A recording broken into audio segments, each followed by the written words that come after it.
So this is where we were at, right? Do you guys remember this part? Good. How many of you ever had a stress headache before? Okay. How many of you ever had felt some anxiety of some sort, or even been a little bit nervous, or felt a sensation coming from your heart, especially at night? Okay, it's very brave of you to raise your hand. You can put it down for that one. How about night sweats or hot flashes? Okay, good. Anybody have sweet cravings or carbohydrate cravings in the audience? I've had them a lot in the past, so good man. Anybody ever have a persisting pain between their shoulder blades? Okay. Somebody did here, but don't worry about it. So all those things have to do with cholesterol levels, right?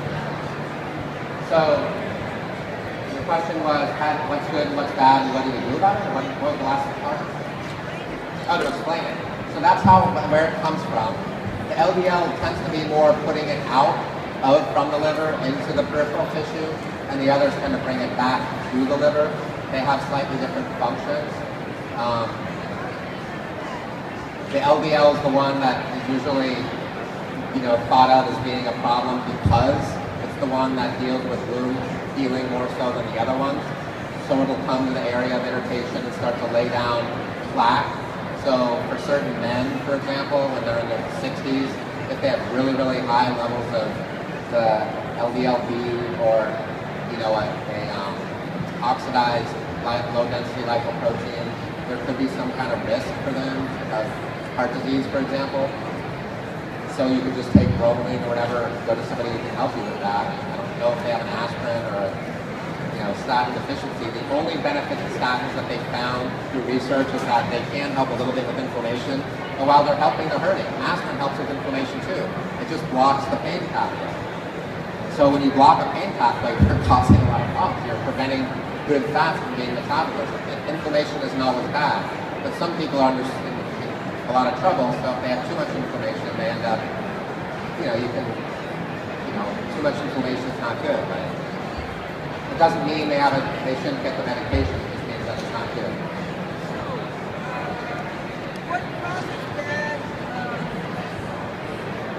Nothing causes bad cholesterol.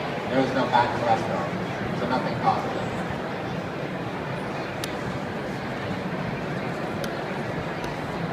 Good. So, myth number one, the high-fat foods raise cholesterol. It's not true. Myth number two, or at least one of the myths, you're going to all of a sudden have blocked arteries from the cholesterol. Myth number three, you build up plaques in the arteries and then you get coronary heart disease. If myth one, right, the top one led to the second high, the high blood cholesterol, then that would imply that the third one would lead to heart disease.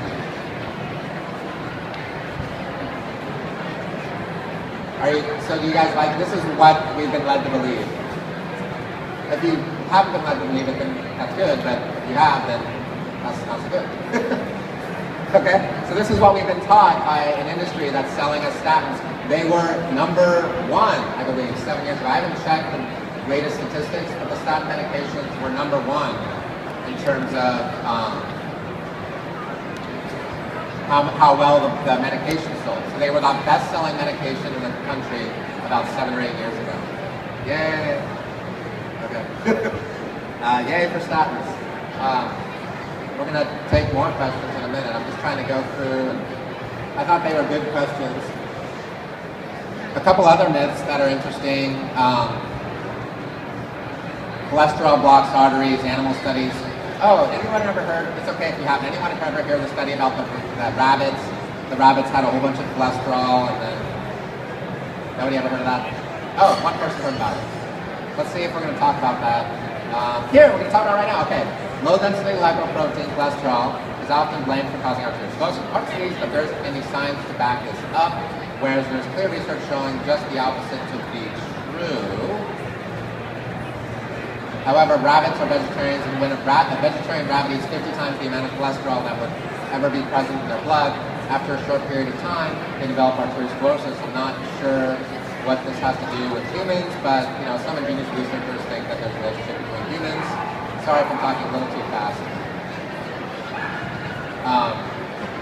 And rabbits, because they're both mammals.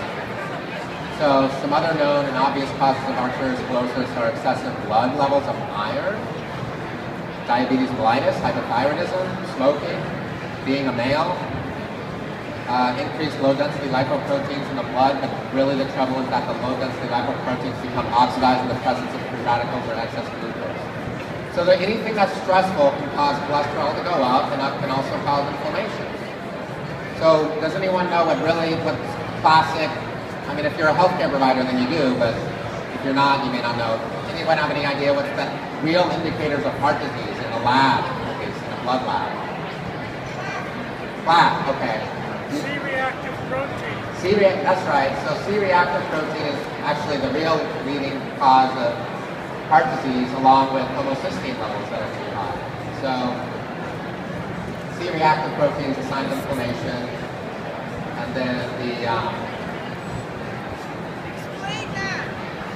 if you have inflammation, you have higher C-reactive protein levels, and if you don't have enough folic acid, B12, methyl donor, and sulfur in your diet, then you end up with trouble metabolizing homocysteine, or you have trouble with your genes because everybody in your family loves to eat sweets and carbs and the stuff that we were talking about, and then you end up with a lot of inflammation and you have high homocysteine levels.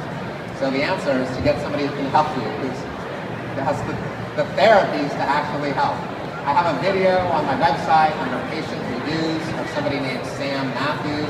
He had his cholesterol levels go down 60 points in a month. Pretty good. Another lady, she never decided to write a testimonial for me. I don't know why. She had thyroid disease. She had her cholesterol levels go down 140 points in 6 weeks. This is unheard of in healthcare, in case you're wondering like how often this happens. It just doesn't happen ever. So I'm not trying to brag, I'm just, it's nice to actually have therapies that are effective. I'm sorry. We got the left side. What's the safe level? Oh, safe level cholesterol. I think it's good, if you have cholesterol at 180, 200, 210, 220, 230. If you're getting older, 60, 64, if you get it higher, 230, 240, it's not a big deal. You don't want to have that if you're not getting older. If you're under 60, you don't want that. So as you age, your cholesterol level should go up a little bit. You don't want to see it go like shooting up. That means you probably have trouble with the thyroid. That's how they always diagnosed it in the 60s and 70s and 80s. They checked. It wasn't conclusive. It's like, you see cholesterol levels go up, you're thinking, oh, if you know what you're doing and you're a healthcare provider, you're thinking, oh, they have a thyroid condition, and then you have to check for the thyroid condition. Thyroid hormone doesn't travel in the blood. Okay. You can't find it there, it's bound. So you can't use bound hormones. They're not helpful. You have to unbind them first. So the free hormones. Hey Rob, how's it going? Good to see you. That's Rob Sedan from Common Ground magazine. He's got the magazines in the back if you want to pick one up. Rob's great. His magazine's really good. It's got all kinds of, I think I have like an advertisement in there, Rob. Rob's amazing. Oh, what else? Wait. Oh. Hold on a second. Wait a second. What do you think about iodine? Talking about iodine. How come it didn't show up? Did you hear that or not? What do I think about iodine since I'm talking about the thyroid? Okay. It's just been a lot of years since I've been asked this question. I don't know I don't know what you mean by that. It's a problem. So what did you want to know about iodine? Most people are deficient in iodine, right? Yeah, they are. So what we want to do is we want to look at the cause. Probably my hearing is the issue. It has nothing to do with your question, so I want to make that clear. So what we have is, you can come this way. It's okay. You can just go right through here. Yeah, sure. So we have people who are living in the United States, and what do we have? We have microwave ovens, right? And we have instant oatmeal and instant breakfast. Everything needs to be done quickly. If we're going to take $1 million, how long should it take? 3 days, max, right? 3 days. 3 days for $1 million. So everybody wants things now. So should we take iodine? Is it necessary? Hippocrates lived 2,500 years ago. Hippocrates was the father of modern medicine. He said the highest good is to find the cause. So what did he mean by that? He meant we want to know what's causing the person to have the trouble that they're having. So there's 3 causes, at least, for every health concern. There's a structural cause. There's a structural cause of iodine levels being up. There's a chemical cause of iodine levels being up. And there's an emotional cause of iodine levels being up. That's what Hippocrates is talking about. We don't spill water on the carpet and try to clean it up, but notice it left a stain and kind of bleach out the stain and it gets wet underneath and have mold grow and ignore it, and then the mold gets into the building and the floor rots and we just kind of deal with it, but the carpet looks okay. We want to address the cause, so we need to take the carpet out and get it taken care of. If we have an infection in our toe, that's a problem. If you're an American, no offense to me or any of you, but we only have it as a problem with the infection if it hurts us. And if it doesn't hurt us, you don't feel it, you don't do anything about it, you don't care. So where there's pain, there's attention. So we want to do something about it. Is it a good idea to use an anti-inflammatory for an infection?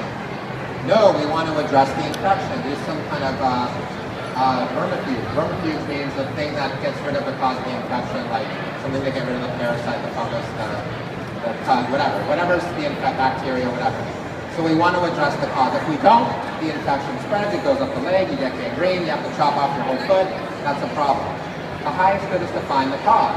Those are the 3 main causes every health concern has. There is no exception. It's not like somebody has a health concern and they don't have an emotional cause of a health concern. Or they have a health concern, but there's no structural problem anywhere in the body ever. But they have a health concern and everything's emotionally perfect because they're a male, and males don't have emotions. Men don't have emotions, as you know, if you're a man in the room. I mean, I know that. I don't have emotions. I'm like, I'm a man. So that's what we want to not do. So I think we have a few minutes. Okay, now you guys are evil. It's the whole audience.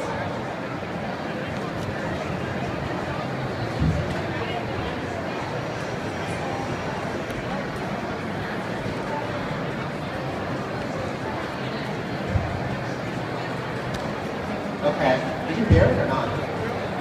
Okay, if we have sea salt, if we have sea salt without any iodine in it, because it's not iodine, it's like a sea salt from the Mediterranean or something.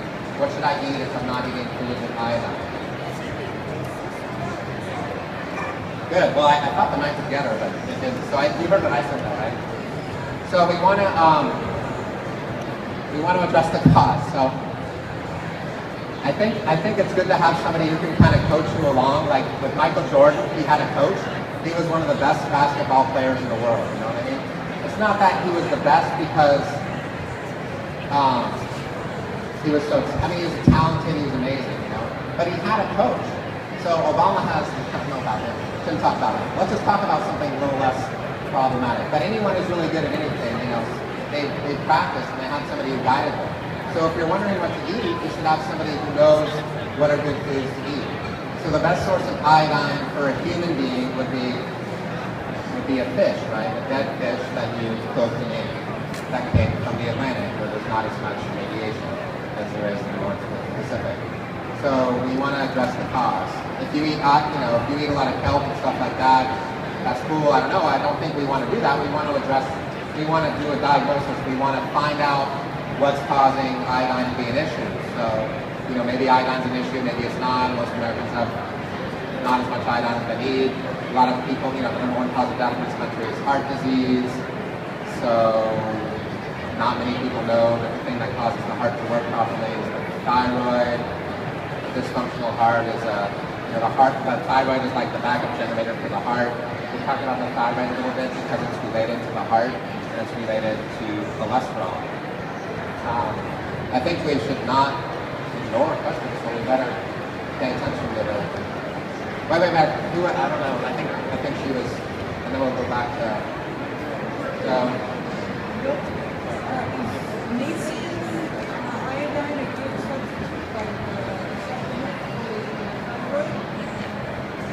Is nascent iodine? Sorry, the question's really good. I'm sorry. what is that? It's like an ionic iodine, or what is that? Okay. So we don't want to supplement anything for the thyroid, ever. We want to find out what's going on with the thyroid first. It all starts off with a good exam. So I think that's what I'm trying to hone in on. Like, if I don't know which pipe is leaking, and I call the plumber, and the plumber comes, and they kind of they do something, right? They say, we patched it up a little bit, but this epoxy glue that we use, we know it only is going to last like 3 or 4 weeks. You had a big leak. I think we should take care of it. We're going to order a part. It won't be here for a couple of months. So let's say, you know, you just wait a couple of months and you say, the heck with it, I'm just gonna let things be. You let things be, and so the thing comes off, the epoxy comes off, water goes everywhere. Remember? Now there's mold like that develops. You were out of town, you came back, you cleaned out all the water. It's kind of like a problem now. Things are just getting worse and worse and worse. So you want to get a good plumber in who has all their supplies. You want to get them to figure out exactly where the leak is coming from. They need to use the right materials. They need to replace it and get to the cause of the leak. If you treat the symptom without treating the cause, you're going to run into a bigger problem. So whatever iodine you need is different than whatever iodine Linda needs. And that's different than whatever iodine I need. And the lady in the back who doesn't have enough iodine in her salt because that's something, you know, that works for her, that she may need a different iodine. So there is no one-size-fits-all approach. There's a custom, tailored, and personalized program that Trident Health Family Healing Center has put together for people who are wanting to know things like, you know, how do I get my cholesterol levels to be healthy? How do I allow them to be balanced? How do I allow, what kind of iodine should I take, you know? What do I do for my hot flashes? I've been to like 18 different healthcare providers, and none of them were able to help me with my hot flashes, so, you know, or my night sweats. They helped for a while, and then they came back. You know, I have the stress headaches. I've had them for years. Nobody can do anything. I've had them for 15 or 20 years. You need a system. You need to know how to diagnose. We have therapies that can help. Why? We have the training to help. If you know how to do certain things that other people don't know how to do, you have answers to questions other people don't have answers to. So, for instance, you need to know how to ask the right questions as well if you're a healthcare provider, not if you're going to find one. So, if you go to somebody who's a carpenter and they're pretty good with a hammer and a nail, they might build you a nice desk. Ask them to build you a rocket ship that'll go all the way to the moon for NASA with a small team of their own that they put together, like their friends. There's no way. Would you ever do that? Would anyone ever go to a carpenter to try to get them to build a spaceship to go to the moon? It doesn't make sense. Don't ask your medical doctor, your acupuncturist, or your naturopath, or your homeopath, or your marriage and family therapist, or your Reiki master, or your massage therapist, or your microbiologist, or your person to ask you to get, don't ask them to get them to reverse your cancer, the pain you've had in your foot for 15 years, or your headaches, or your hot flashes, or your night sweats, or your low back pain that's been there for 6 years, or whatever it is. Don't do that because they don't know how. It's not that they don't mean well. It's not that they're not compassionate and understanding and caring and wonderful. They probably just, if they haven't done it yet, it's been that long, something's probably being missed. I don't know if you guys are following me or not. Are you following me? Okay, yeah, at least 60% of you or more are following me. We want to address the cause. There's always those 3 or 4 causes. There's a structural cause, a chemical cause, and an emotional cause. Always, always, always. We don't want to just change our diet to fish because we want to know what's the emotional cause of iodine not being balanced. Iodine is necessary for almost every cellular process in the body. You can't detoxify the liver without iodine. You can't have warm hands and feet without iodine. You can't have a good mood without iodine. You can't have enough energy without iodine. You can't think clearly without iodine. You can't fight off infections without a good source of iodine. You can't have long, sustained drive and energy without iodine. And you can have short bursts without a whole lot of it, but not long and sustained. So iodine is really important. You want to, you don't want to just, I mean, I love standard process, and Kim Sperry's not here listening to me right now, and I don't want to get in trouble, but they're great. But we don't want to throw standard processed supplements at every problem thinking it's a solution when really maybe we should stop eating the oatmeal in the morning. Or we should consider the orange juice being fun and tasty and good on a weekend when you're out with your partner or whatever, wherever you went to go on